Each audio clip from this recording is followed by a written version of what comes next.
Bonjour Maman Lina, comment vas-tu aujourd'hui? Je vais très bien, Jessie. Alors Maman Lina, j'avais des questions pour toi. OK. Nous sommes plusieurs à nous poser la même question et aujourd'hui, nous allons élucider un peu ton mystère. On va te disséquer un petit peu. Oh my God. On va te disséquer. Nous, on voudrait savoir, Maman Lina, on se lève le matin à 5 heures, tu es en live. On regarde l'après-midi, tu es en formation. Le soir, tu es encore en intervention. Entre-temps, tu as un très grand organisme international. Tu écris des livres pratiquement tout le temps et tu portes beaucoup de chapeaux, que ce soit dans la maison d'édition et ailleurs. Comment tu fais? Est-ce que tu as aussi 24 heures comme nous ou bien tu as quelque chose qu'on ne sait pas? Comment tu arrives en fait dans une journée à faire autant de choses et à mener à bien chacun de tes projets? Ça, c'est la question que nous avons tous pour toi. Oh my God. Quand tu dis nous, là, j'imagine que c'est une cohorte d'enfants. En tout cas, c'est nous tes nantis. Oui. OK, Jessie, je suis très contente et si tu exprimes cette curiosité, c'est mon devoir de te répondre. Je vais être très sincère avec toi aujourd'hui, je vais parler avec le cœur. Tu as énoncé la notion du temps et c'est quelque chose qui me touche fortement. Tu sais, un des livres que j'ai écrit, c'est 24 heures pour tous. C'est un livre dans lequel j'essayais de répondre à cette question. 24 heures pour tous, pour dire, celui qui a les milliards, Dieu lui donne à chaque jour de sa vie un chèque en blanc de 24 heures. Le même chèque en blanc, Dieu étant juste, il le donne à tout le monde tant que cette personne vit. Et nous avons tous les 24 heures et la différence entre une personne et l'autre, c'est vraiment comment est-ce que la personne gère son temps. Moi, je crois que je fais très attention à ma gestion de temps. Et parce que je fais très attention à ma gestion de temps, je suis capable de faire beaucoup de choses dans une même journée, d'être productif sur le long terme et justement de paraître comme une curiosité pour les personnes. Mais en réalité, je gère mon temps, mais je suis aussi une personne qui utilise le leadership. OK. Donc, s'il y a deux choses que j'utilise dans ma vie, je fais tout à la source de la discipline, ou bien plutôt de l'autodiscipline et du leadership. Donc, ce sont ça tes secrets. C'est ça ma- L'autodiscipline et le leadership. Et j'aimerais te dire qu'avec l'autodiscipline, j'apprends à me gérer moi-même. J'apprends à me focaliser sur ce qui compte. Je sais aussi qu'il y a plein de choses. C'est-à-dire, quand je me lève un matin, je sais ce qui peut me dire en fin de journée, ce qui peut me faire dire en fin de journée que je n'ai pas fait de résultat dans ma journée. Pour moi, ce qui va me faire dire en fin de journée que je n'ai pas fait de résultat, ce n'est pas le plat que je n'ai pas lavé. Parce qu'à ce siècle, je peux installer une machine à laver, ça me lave les assiettes. C'est pas ça qui va me faire que j'ai échoué ma journée. Mais ce qui va me faire échouer ma journée, c'est de prioriser c'est si je n'ai pas priorisé exactement ce qui va me faire aller vers mon plus grand but. Et mon plus grand but, c'est de travailler à la transformation des autres. Voilà pourquoi j'enseigne, voilà pourquoi je fais des lives, voilà pourquoi je fais des livres. Tout ce que je fais, c'est pour contribuer à la transformation des autres. Ma deuxième clé, c'est le leadership. Pourquoi le leadership? Parce que le leadership est la seule discipline qui te permet d'apprendre à te gérer toi-même et d'apprendre en même temps à gérer les autres. Le leadership, parce que ça me permet de me gérer moi-même et de gérer les autres, ça me donne la sagesse de multiplier mon temps. C'est-à-dire, je reçois 24 heures par jour comme tout le monde, mais ce que vous ne savez pas, c'est qu'en une journée, j'utilise environ... si une personne normale travaille 8 heures par jour, alors moi, je fais travailler au moins 80 heures par jour en faisant travailler 10 personnes. Wow. Je sais utiliser le temps des autres en m'appuyant sur les connaissances en leadership. Comme tu le sais, tu dis j'ai des organisations. Oui, j'ai des organisations ailleurs, mon entreprise, j'ai des équipes, la maison d'édition, parce que oui, j'écris pour moi. Quelqu'un avait dit que j'écris des livres comme le Popcorn, mais j'écris pour moi, j'accompagne les autres à écrire pour eux. Mais tout ça parce que j'ai des équipes en arrière. Des fois, celui qui manage des équipes et qui fait trop de résultats, puisque la personne est comme le bout de l'iceberg, on ne voit pas toute l'équipe qui est en arrière. On voit la personne, on voit les résultats. Mais c'est sûr qu'on me voit aussi à l'œuvre. Oui. Mais ce n'est pas parce que je suis à l'œuvre que c'est juste moi qui fais tous ces résultats. Des fois, je suis à la coordination des choses. Je suis le plus souvent à l'enseignement. Mais derrière, il y a des personnes qui font des choses. Il y a des petites mains qui font des choses. Et c'est le leadership qui m'aide à faire ça. Ça, je viens de comprendre ta clé. Cependant, c'est quand même beaucoup de travail. Même si ça a l'air facile pour toi de parler de leadership, mais tu coordonnes quand même ces équipes, tu les motives, tu leur montres l'exemple, etc. J'aimerais savoir d'abord combien d'heures par jour tu dors? Oh my God! Je dors 6 heures. 6 heures par jour quand même? Oui, quand même. Et des fois, 8 heures. Oh, tu arrives à dormir 8 heures? Des fois, oui. Parce que souvent, on peut avoir des imprévus. Je sais que tu manages bien ton temps, mais quel en est-il de tous ces imprévus qu'on peut avoir dans une journée? Jessie, t'es-tu rendu compte que de 23 heures à 5 heures du matin, on a quand même dormi les 6 heures? Les 6 heures. Donc, je dors. OK, quand même. Oui, je dors. Et ma force, c'est vraiment ma capacité à gérer les équipes. Et toujours parce que les gens me posent cette question, comment tu fais pour manager plein de choses? Ça m'a amené à écrire un livre, justement, du manager au leader coach. Moi, je rêve d'un monde où tous les managers se transforment en leader coach pour apprendre premièrement à se gérer eux-mêmes et à gérer les autres avec un style de leadership humaniste. Ma force, c'est le style de leadership humaniste et qui me permet de transformer mes employés, mes collaborateurs en presque propriétaires. Wow. C'est-à-dire, ils ne sont pas propriétaires, mais ils ont la vision du propriétaire. Ils ont le sentiment d'appartenance. Ça, c'est le meilleur mot. Ils ont le sentiment d'appartenance, mais ce sentiment d'appartenance, ça ne vient pas comme ça. Quand vous avez un employé ou bien un collaborateur dans votre équipe qui vient pour le salaire, ça veut dire qu'il peut claquer la porte. C'est la journée qu'il est rassasié, il s'en fout du salaire, il ne vient pas. Oui. Mais ce que je communique aux gens, c'est le sentiment d'appartenance. Tous ceux qui collaborent avec moi. Et pourquoi est-ce que j'ai développé ce style de management? C'est parce que la grande majorité de mon équipe ne fonctionne pas avec moi au quotidien dans le même bureau. Je travaille en ligne.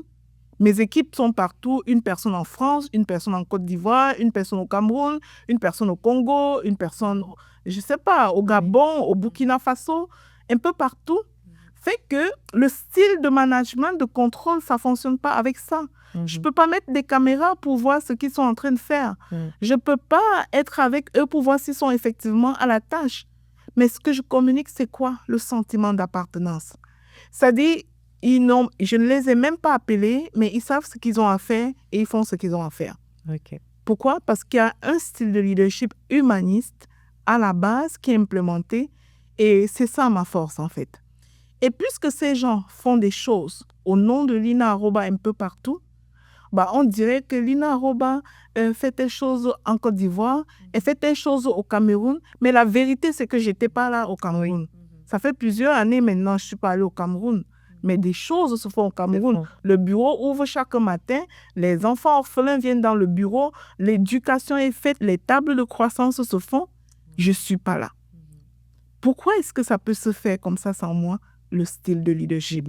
Et c'est pour ça que j'ai écrit ce livre-là, du manager au leader coach, pour dire à tous ceux qui sont curieux de savoir comment moi je fonctionne qu'il y a un style de management, il y a un style de leadership qu'il faut adopter, mais au préalable, c'est sûr qu'il faut un travail sur soi. Sur soi, c'est sûr. Il faut une stabilité émotionnelle à la base. Ça, c'est le soubassement. Je crois que c'est la fondation. La stabilité émotionnelle. Parce que Jessie, contrairement à tout ce que tu peux penser, les personnes qui travaillent avec toi ne font pas toujours comme tu veux, n'ont pas tous les comportements que tu apprécies, ont leurs défauts, peuvent dire un petit mot qui aurait pu pincer ton cœur. Mais moi, je sais ce que je cherche dans chaque personne. Et le bonheur, c'est que c'est un autre mantra que j'ai. Je crois que tout le monde peut s'améliorer. Oui. Tout le monde peut accroître ses compétences. Et voilà pourquoi je peux cumuler toutes ces casquettes que j'ai sans qu'on ne voie de faille parce que j'ai une équipe derrière moi. Et l'autre argument que j'ai en dehors du leadership, de la discipline personnelle, de la stabilité émotionnelle et de mes équipes, je peux dire c'est l'unité dans le couple. OK. C'était la question que j'avais aussi pour toi. C'est l'unité dans le Oui. couple. Mhm. Quand j'ai dit c'est l'unité dans le couple qui porte le tout, Oui. les gens pensent que dire unité dans le couple veut dire qu'on n'a jamais des points de vue différents, qu'on voit toujours les choses de la même façon. Non, ce n'est pas ça. C'est plus l'unité de vision. On se dit, on sait pourquoi on s'est mis ensemble. Et ce pourquoi on s'est mis ensemble est plus grand que nos défauts. Ce pourquoi on s'est mis ensemble est plus grand que nos émotions. Ce pourquoi on s'est mis ensemble est au-dessus de nos discordes. Et chaque fois qu'il y a des discordes, on essaie de revenir à la raison pour laquelle on s'était mis ensemble. Ça, c'est très beau. Maman Lina, tu as écrit combien de livres aujourd'hui et comment tu arrives à trouver cette inspiration? Tu n'arrêtes jamais, en fait. C'est comme tu as des livres et puis en une année, je pense cette année, tu as eu encore plusieurs bébés. Combien de livres tu as d'abord et d'où te viennent toutes ces inspirations pour écrire encore et encore? Je pense que j'ai 20 livres aujourd'hui. Wow. J'ai 20 livres et je vais encore en écrire. Dans ma pensée, je me suis dit, je vais écrire 85 livres parce que mon mentor qui est écrivain, il a écrit 85 livres et j'ai dit, je ne vais pas faire moins que mon mentor. Oh, et qui est ton mentor, si je peux me permettre? C'est John Maxwell. Je vais écrire 85 livres. Donc, je suis à 20. Je crois que j'ai du chemin. Si Dieu me prête longue vie, je vais atteindre mon objectif. Et d'où vient mon inspiration? Mon histoire. Mon histoire est le soubassement de mon inspiration. La nature est mon inspiration. Je te dis, j'ai grandi à la ferme. Je cultivais la terre avec ma grand-mère et tout m'enseigne à la ferme. La loi du silence que j'enseigne dans mes livres, j'enseigne en m'inspirant de la graine qu'on enfouit dans la terre. Ça reste tout silencieux sans rien dire. On se dit que rien ne se passe, mais pouf, la plante sort. Beaucoup de choses, je m'inspire de la nature. J'ai grandi en campagne et je m'inspire beaucoup de la campagne pour enseigner des choses, pour enseigner des leçons de leadership. Je m'inspire de mes expériences douloureuses aussi, de mes apprentissages, de mes échecs. J'ai aussi commis des erreurs dans ma vie. Je m'inspire de mes erreurs. Je m'inspire de ce que je fais dans l'éducation de mes enfants. Je m'inspire de ce qui se passe dans mon couple. Je m'inspire de toutes ces choses pour écrire des livres. Je m'inspire de mes expériences en entrepreneuriat. Par exemple, mon premier live Facebook, quand je deviens entrepreneur en ligne, j'ai fait mon premier live, ma tête retournée en bas. Je ne savais pas manipuler mon téléphone, je ne savais pas tourner mon image. Mais j'ai continué quand même parce que s'il y a une chose qui est sur mon ADN, c'est que je suis audacieuse. Je suis très audacieuse et ça, même pas parce que je suis en train de commettre une erreur, ça va m'arrêter. Je continue malgré l'erreur et je me corrige et j'apprends. Donc, je m'inspire de tout ça et par-dessus tout, je lis beaucoup. Wow. Et une personne qui lit, peut écrire. C'est tout. Alors, c'est inspirant. Maman Lina, c'est une toute autre... on va sur un autre point. Tu étais à Paris, moi je t'ai vu sur les réseaux et tu allais récolter un prix jusqu'à Paris. Est-ce que tu peux nous parler de c'est quoi ce prix-là et comment ça se fait que c'est toi qui l'as reçu? Moi, je sais pourquoi, mais tu étais quand même entouré de personnes qui brillent aussi. OK. Pourquoi c'est toi qui as reçu ce beau prix? Et puis, je le vois ici en plus. Je ne sais pas si tu veux le montrer. Ah oui, le prix, c'est si beau prix. C'est justement ça, le prix que j'ai reçu à Paris. Et je dis d'ailleurs merci à l'organisatrice de cet événement, Bimo Douman. C'est une personne qui porte un message qui m'est cher au cœur. Moi aussi, je dis que je passe ma vie à travailler pour que les autres soient plus et fassent plus, que les autres se transforment et fassent plus de résultats. Alors, je travaille en silence depuis ces années.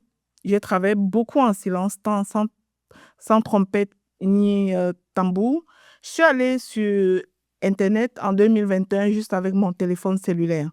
Et je travaillais, je travaillais, je ne me souviens même plus dans quoi je faisais à ce moment-là, mais je suis allée sur Internet juste avec mon téléphone cellulaire et j'ai voulu démarrer sur Internet mes interventions, la guérison intérieure. Je luttais contre la victimisation. J'avais marre des femmes qui se victimisent et qui ne se lèvent pas pour exprimer leur plein potentiel. C'est ce message-là que je passais et j'essayais de leur donner des clés. Mais je n'avais que mon cellulaire que je ne savais même pas bien utiliser et je faisais mon live, ma tête en l'air. Et j'aimerais te dire que j'ai travaillé en silence, sans trompette ni tambour. Et de ce cellulaire-là sur Internet est née la Charisma Leadership Academy, qui est une école officielle en France. né la Charisma Academy, qui est un institut de formation reconnu en Côte d'Ivoire, affilié à la FDFP, qui peut créer des programmes de formation certifiante et puis des programmes de formation continue en entreprise financés par l'organisation FDFP en Côte d'Ivoire.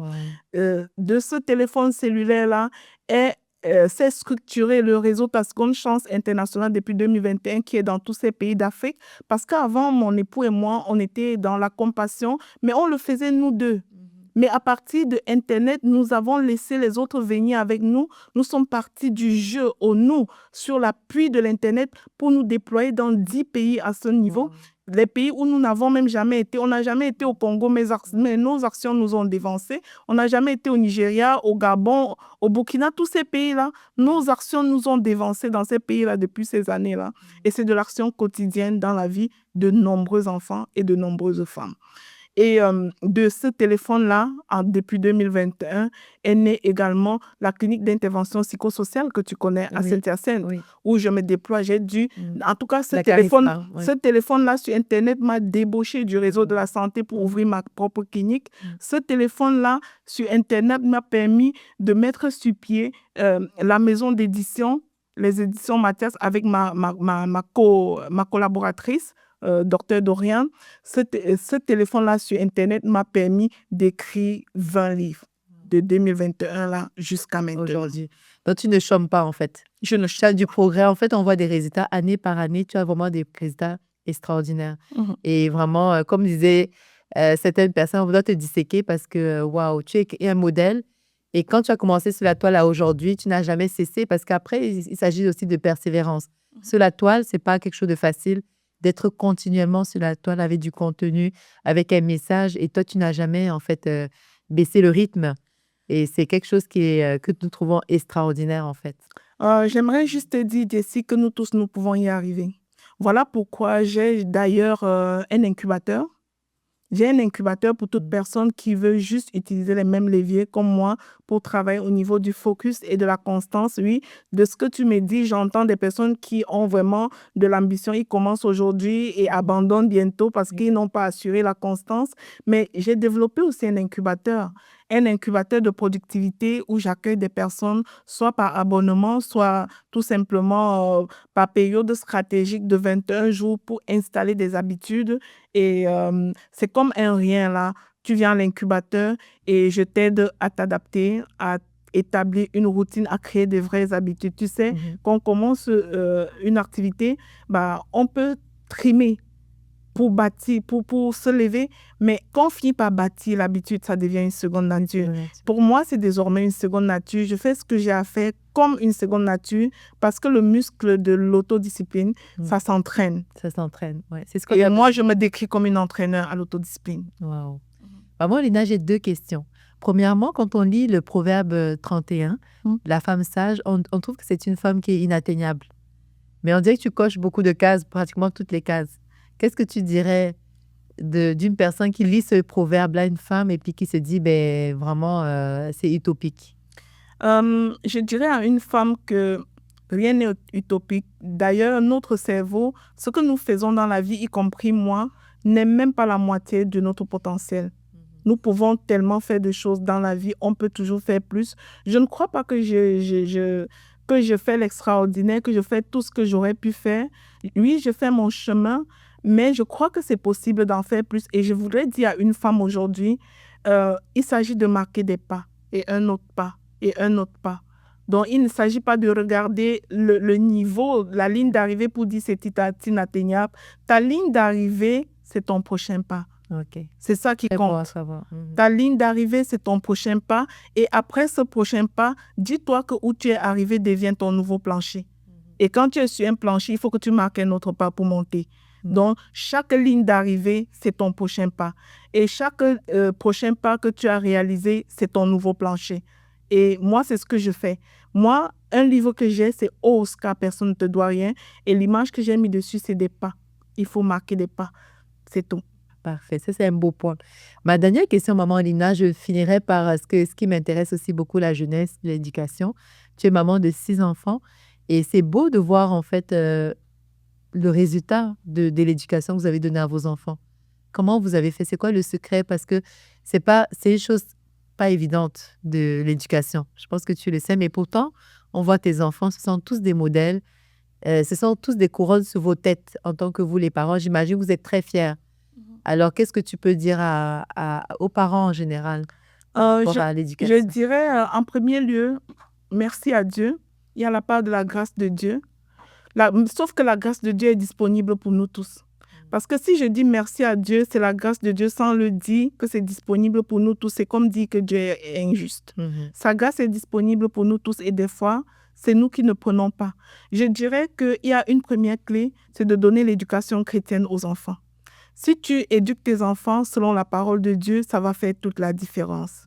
Il faut donner l'éducation chrétienne aux enfants. La Bible dit, instruis ton enfant selon le chemin qu'il va suivre et quand il sera grand, il ne s'en détournera pas. Donc, il faut éduquer l'enfant selon la parole de Dieu. La deuxième chose, il faut faire que l'enfant grandisse dans le milieu chrétien. Pas seulement lui dire des choses, mais le faire vivre ces choses. Ça, c'est ça. Et la troisième chose, c'est de ne jamais cacher ses vulnérabilités à ses enfants. Si tu as été à l'école et que tu as souvent eu des mauvaises notes en mathématiques, ne viens pas faire croire à ton enfant que tu as été toujours meilleur pour lui montrer que c'est inatteignable. Parce que pendant que tu le dis à l'enfant et que l'enfant voit ses difficultés, il se dit, moi, je n'arriverai pas. Mon père était toujours meilleur, il était tout idéal. Mais ce que j'aime chez mon mari, c'est qu'il ne cache jamais sa vulnérabilité à ses enfants. Moi non plus. D'ailleurs, j'ai écrit mon histoire dans toute sa cruauté et tu sais que mes enfants peuvent savoir quelles ont été mes vulnérabilités, quels ont été mes points faibles. Ça, c'est une chose. Les parents cachent leurs vulnérabilités sur aux enfants. L'autre chose, c'est la présence. Beaucoup de parents sont absents. Ils cherchent le dollar, ils oublient que la présence est la première richesse qu'ils donnent aux enfants. Et alors qu'on sera présent, d'éduquer sur les valeurs. Pas seulement de parler les valeurs, mais de modéliser les valeurs et d'être le modèle que l'enfant va suivre. Si tu parles d'amour à l'enfant, sois l'amour que l'enfant va apprendre. Si tu parles le respect à ton enfant, sois toi-même tellement respectueux que ton attitude enseigne ton enfant. Ne sois pas ce parent qui dit à l'enfant, ne bois pas l'alcool pendant que tu bois. Il n'est pas bon de fumer pendant que tu fumes. Non, c'est pas ça. Les enfants font ce qu'ils nous voient faire et non ce que nous leur disons. Bon, il y a beaucoup de clés, c'est pas exhaustif, mais juste ce peu, et de s'impliquer dans leur vie, de s'intéresser à eux, de les valoriser au quotidien et de les apprendre à valoriser les autres. De leur montrer aussi le leadership, de leur donner des leçons, des notions de leadership. Ici, par exemple, dans ce podcast, je suis fière de dire que moi, je suis partenaire de ce podcast, mais l'initiateur, c'est pas moi. L'initiateur, c'est mon fils qui a 20 ans. C'est lui qui est le propriétaire de l'entreprise et je ne suis qu'associée. Donc, à 20 ans, quand un enfant peut monter une entreprise comme ça, tu vois cette entreprise, il y a combien de salles ici? Il y a énormément, oui. Oui, mais c'est à 20 ans qu'un enfant fait ça. Donc, ça dépend de ce qu'il a eu comme base de l'éducation, ça dépend du sérieux avec lequel il a grandi, ça dépend de la confiance en lui qui est bâtie. Et ça, c'est important que le parent sache que sa présence est importante, le soutien est important. Il faut que ton enfant sache que quand ça va mal, je peux compter sur ma mère. Quand ça va mal, je peux compter sur mon père. Et des fois, donner les choses à son enfant. Moi, le fils qui a cette place, moi, ça ne me dérange pas des fois comme ça de prendre $500 lui donner pour rien. S'il était avec nous dans ce podcast, il témoignera. Pourquoi? Parce que je lui montre que l'argent n'est pas un problème. Même si des fois je fais ça, c'est dur, mais je lui montre que l'argent n'est pas un problème. Il a un problème, je vois qu'il est en train de se battre. Je dis, mais tu peux compter sur tes parents ne sont pas morts. Donc, et c'est comme ça qu'on doit galvaniser nos enfants à se lever et à faire des choses. Et des fois leur donner le droit de faire des choix. Par exemple, il a choisi de ne pas aller à l'université pour le moment. Il faut lui donner ce droit. Je crois que ceci bâtit sa fierté. Après, il pourra aller à l'université, c'est pas grave. Même moi, à 40 ans, je suis allée à l'université pour reprendre mes études. C'est ça. Donc, tu étais à l'écoute, en fait, aussi. Tu es à l'écoute. Oui, parfait. Donc, merci beaucoup, maman Lina. Vraiment très instructif, toujours. En tout cas, on aura une autre opportunité d'ici. J'espère que ça satisfait ta curiosité. Pour le moment, ça va. Merci.